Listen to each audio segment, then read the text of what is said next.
Olá pessoal, hoje a gente vai ver aqui um pouquinho sobre controle condicional. Os códigos que a gente viu até agora aqui no nosso mini curso, eles eram bem sequenciais, eles seguiam uma linha, exatamente uma linha depois da outra. Mas na vida real, muitas vezes a gente tem necessidade de tratar condições, executar um comando, executar uma ação somente se alguma coisa for verdadeira ou se alguma coisa for falsa, certo? Então a gente pode ali verificar se é verdadeiro ou falso e adotar um caminho diferente, um controle condicional aí, com um bloco de comandos todo específico para se isso ou se aquilo, tá? No C, a gente tem o comando if. E com o seu companheiro, né, o companheiro do if, o else. O if ele vai cuidar para a gente conseguir verificar um teste condicional. Se dado uma certa condição, ele vai executar um bloco de comandos. Se essa condição não for verdadeira, ele executa outro bloco de comandos, que seria o bloco de comandos do else. Tá? Uma coisa importante, se eu executar a condição verdadeira, eu não executo a condição falsa. Se eu executar a condição falsa, eu não executo a verdadeira. Tá? Então, se a verdadeira ok, a falsa não acontece. Se a falsa ok, então a verdadeira não acontece. Tem essa mudança aí. Não consigo executar os dois ao mesmo tempo com um controle de if e else, certo?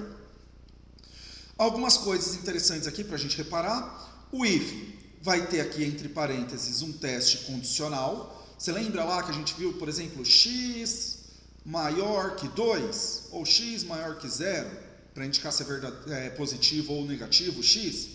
Vamos usar a variável y, vai ficar melhor. Então, se o y maior que 0, tá, beleza, o y é igual a 3, entrou no bloco de instruções do verdadeiro, não entra no falso. Ah não, o y é igual a menos 2, entrou no bloco do falso, não entra no verdadeiro. Tá? Bloco de comandos, ele inicia nessa chave e termina nessa outra chave, ok? Vocês podem encontrar de vez em quando não tendo chaves nem para o if nem para o else. O que é isso? O if ele trata o primeiro comando imediatamente posterior a ele. Só que quando a gente quer colocar um bloco de comandos, uma coisa que seja maior do que só uma instrução, aí eu sou obrigado a colocar as chaves, porque ele vai tratar o bloco inteiro como sendo o comando posterior a ele. Tá? Para quem está iniciando, eu normalmente recomendo, sempre usa a chave, porque se você coloca a chave e tem só um comando, beleza, ele vai executar bem. Se você não coloca a chave e tem mais de um comando, ele não vai executar bem. Ele vai executar só o primeiro comando que vem imediatamente posterior e o resto não vai estar dentro do bloco do if. Então, para não ter que ficar pensando se eu coloco chave ou não, pode colocar sempre, isso não vai interferir, não vai piorar o seu código em ter a chave, ok? Outra coisa para a gente ressaltar aqui, o if ele pode aparecer sozinho, só se a condição for verdadeira eu executo o bloco de comandos. Se não for verdadeira não acontece nada, mas o else ele nunca aparece sozinho, tá? O else ele sempre tem dependência do if, beleza? Então eu preciso do if para ter o else, mas eu não preciso do else para ter o if, certo? Uma coisa que eu gosto para a gente ter uma imagem um pouco mais visual, é fluxograma. Gente, usem fluxograma para pensar, para tentar ver se um código está legal, para projetar o código de vocês antes de colocar na máquina. Eu, por exemplo, trabalho com meu caderninho aqui do lado. Se eu preciso, estou com alguma dúvida, vou desenhar aqui mesmo. E o if e else, quando a gente está começando, o fluxograma nos ajuda muito, porque essa representação visual nos faz pensar da seguinte maneira. Cheguei no meu if, é verdadeiro? Eu vou seguir o caminho. Tuque. Vou pelo verdadeiro. Tá? E o falso fica sem encostar nele. Se é falso, vou seguir por um outro caminho e não vou pelo verdadeiro. Então, às vezes eu faço isso aqui, aí você pode colocar aqui a condição, x maior ou igual a 0, verdadeiro, faça isso. Ou faça aquilo, caso falso. Certo? Então eu consigo ter um pensamento legal aqui, eu consigo visualizar o que eu quero pensar. Tá? O fluxograma pode ajudar bastante. Então no controle condicional, segue isso. Tá? Bateu aqui a condição verdadeira ou falsa, cada uma vai por um caminho diferente. Tá? E uma coisa que a gente pode acontecer, uma situação de controle condicional. A gente tem aqui o else if. O else if, ele permite fazer um outro teste condicional. O que eu fiz aqui? Se isso aqui acontecer, ele entra no bloco do verdadeiro. Mas se não acontecer, ou se não aqui, né, o nosso else, eu posso fazer mais um teste. Tá? E aí eu entro aqui.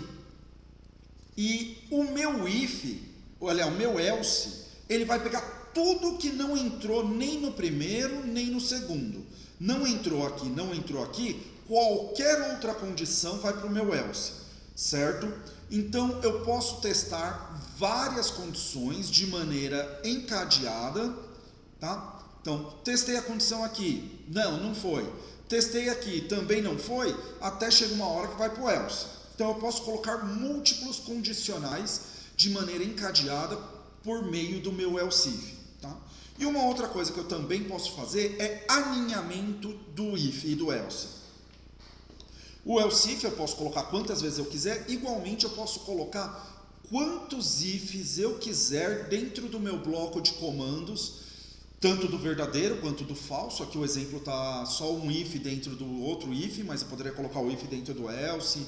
Esse if aqui poderia ter um else, eu posso colocar de várias maneiras. Eu posso ir fazendo esse alinhamento de if e else da maneira que eu quiser. Então, por exemplo, atendeu a condição aqui do verdadeiro, eu vou ver se tem outra condição aqui que me agrada e vai entrar no verdadeiro também. Eu posso ir alinhando os if e elses. E aí eu vou chegar mais ou menos nessa forma de pensamento, né? Sei lá, x igual maior que 0 é positivo?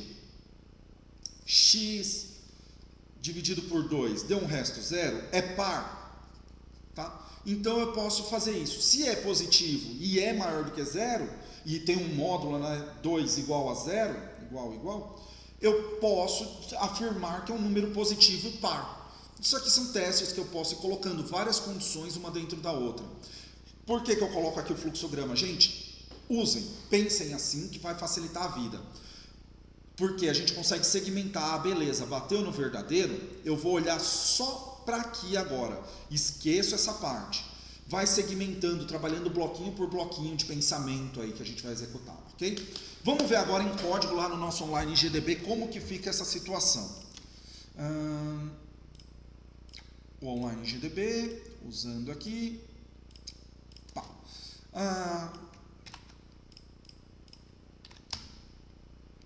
Vamos programar um pouquinho. Esconder isso para a tela ficar maior, tirar a propaganda, deixa isso aqui assim também, sem mostrar, tirar essa sujeirinha aqui de cima, que não precisamos, já estamos acostumados, e um pouquinho de zoom. Tá, vamos manter aqui a estrutura, só adaptando, né, o include stdio, a função principal main, vamos manter um print aqui, mas não, vamos tirar esse print e escreve tudo 0, deixa só o return 0 ali, ok? Então vamos criar primeiro uma variável, vamos fazer aquele exemplo que eu acabei de falar, do par, ímpar, ver se ele é positivo, par e ímpar, já fazendo um if ali alinhado. Mas primeiro vamos fazer só se é positivo ou negativo, aí a gente alinha o if depois. Então vamos colocar um int, um número, tá? Vamos receber um número qualquer aqui, né? Vamos dar um printf, falar com o nosso usuário. Printf... digite um número inteiro, tá? Inteiro, porcento de, vírgula num, certo? Então, beleza, aqui eu dou um scanf, que é para poder receber o valor do que o meu usuário vai digitar, porcento de, vírgula num. E não podemos esquecer de falar, não, é uma referência a um espaço de memória, não é o valor da memória que está lá. Tá? Então, fiz aqui, mando para o meu usuário uma mensagem de digite um número inteiro e vou capturar esse número inteiro e armazenar numa variável. Faço um if, teste condicional, num maior que 0, se o número for maior que 0, tá, eu vou dar um print.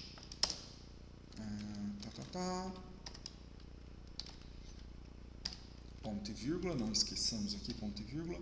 Ah, pessoal, na frente do if eu não coloco ponto e vírgula, por quê? Senão eu estou falando, acabou a instrução. Tá? O ponto e vírgula ele indica um fim de linha, fim da instrução. Ah, deu printf aqui, terminou a minha instrução printf.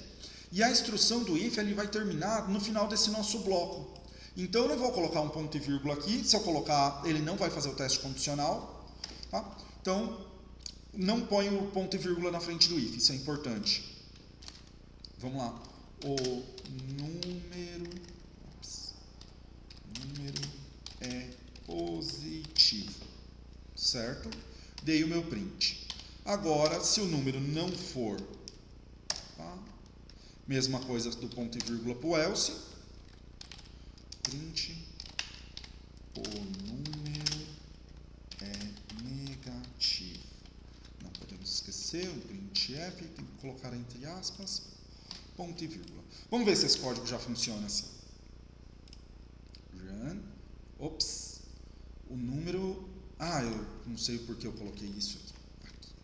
Digite um número inteiro. Preciso... Ah, tentei editar o código enquanto ainda está compilando. Isso aqui é se eu quisesse printar um número e eu não quero, porque meu número ainda está vazio. Vejam que o C, ele trouxe um valor ali da memória que estava aleatório, porque foi o que eu falei para ele, traga o espaço que você reservou para o num, traga para mim esse valor em decimal. Ele trouxe. Isso é uma coisa para a gente sempre ter muito cuidado com o C. Ele não deu um erro de, você não passou nenhum valor para a variável. Ele só foi lá e mostrou que estava nela. E ela sempre tem alguma coisa na memória. Ele limpa esse espaço quando a gente insere um novo valor. Tá? Então vamos colocar um número aqui, 5. Já está aqui, enter. O número é positivo, verdade. Run de novo, digitar um número menos 5. Vamos ver se agora ele é positivo. Não, menos 5 é negativo, ele não é maior do que 0. Viram que aqui eu fiz o teste, né? Eu usei o meu operador aqui maior que para ver se o número é maior ou menor que 0. Se maior que 0, ele entrou no primeiro comando. Se menor do que 0, ele entrou no segundo comando. E aí uma brincadeira agora. Se for 0, vamos ver? 0. 0 não é nem par nem ímpar, mas a gente colocou uma condição simples aqui. Então ele falou, se for 0, ele chamou de negativo. Por quê? Não é maior do que 0, tá? Isso é um ponto de atenção pra gente. Beleza? Vamos fazer um teste aqui. Eu ia fazer de par ou ímpar, mas vamos colocar o teste. Se ele aqui, if, para ver se é 0. Vamos fazer essa identificação. If, num igual 0. Print valor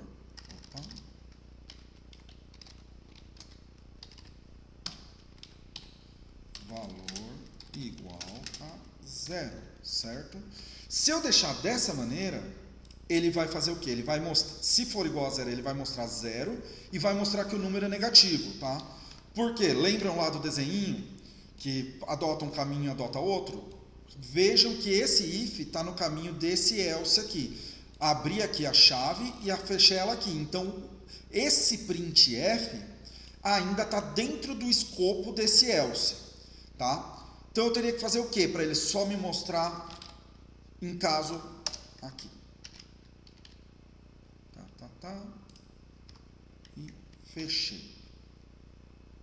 Olhem agora. Vamos ver. Print... Scan, recebo, pensa lá no desenho, vim para o fluxo da direita. Se for negativo, aliás, se for maior que 0, o número é positivo. Ótimo. E aqui eu inicio e termino o meu comando do if. Se não for verdadeiro isso aqui, o bloco terminou aqui, então eu vou para o meu else. Se entrou no meu else, eu vou testar. É igual a 0? Beleza. Se for igual a 0, ele entra aqui. E não entra aqui.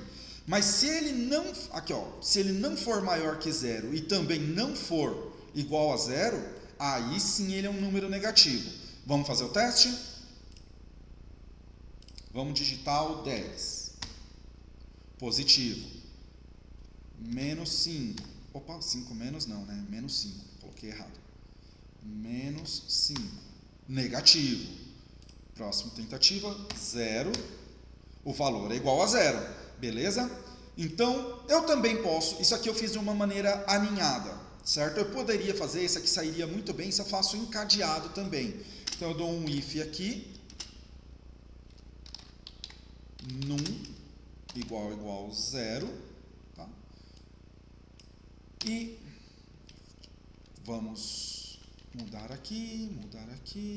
Opa. Agora, o meu aqui.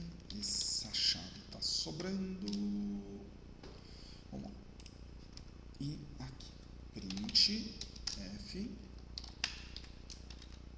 Valor é 0, certo? E não posso esquecer, ó, abrir a chave do meu else if e tenho que fechar ela. Beleza? Olhando agora novamente o fluxo, olhando um else if encadeado aqui. Dou o print, peço o número, verifico, recebo o número, verifico. É maior do que 0? Não, não é maior que 0, então se for igual a 0, 0, eu dou um valor igual a 0. Se não entrou nem nesse condicional e também não entrou nesse condicional, indica que ele não é maior do que 0 e indica que ele não é igual a 0. Logo, a única possibilidade que eu tenho é que ele seja negativo, ok? Vejamos funcionando novamente, os mesmos... Opa, teve algum lugar aqui... esqueci o ponto e vírgula nesse caso. Então, 10 positivo, menos 5 negativo. E se eu coloco aqui 0, é isso, o valor é igual a 0. Ok? Então, com isso a gente conseguiu ver a estrutura do if e else trabalhando aqui, tanto de uma maneira alinhada quanto ela encadeada. Uma coisa importante, agora a indentação começa a ficar muito melhor, porque se eu não faço uma boa indentação aqui, não arrumo o meu código, a visualização está começando a ficar difícil. Já não é mais tão simples de achar um erro se a coisa não estiver bonitinha de enxergar. Beleza? Então, cuidado com essa parte de indentação, mais reforçada a partir de agora, porque eu quero ver aonde que está, a quem pertence cada bloco de comandos, né? E agora que a gente está começando a usar if, else, encadear as coisas, cada vez fica mais difícil. E era isso que eu queria trazer de if, else, estrutura condicional para esse momento. Depois a gente vê outra estrutura condicional que seria o switch, que testa várias condições de uma vez só. Beleza? Obrigado, gente.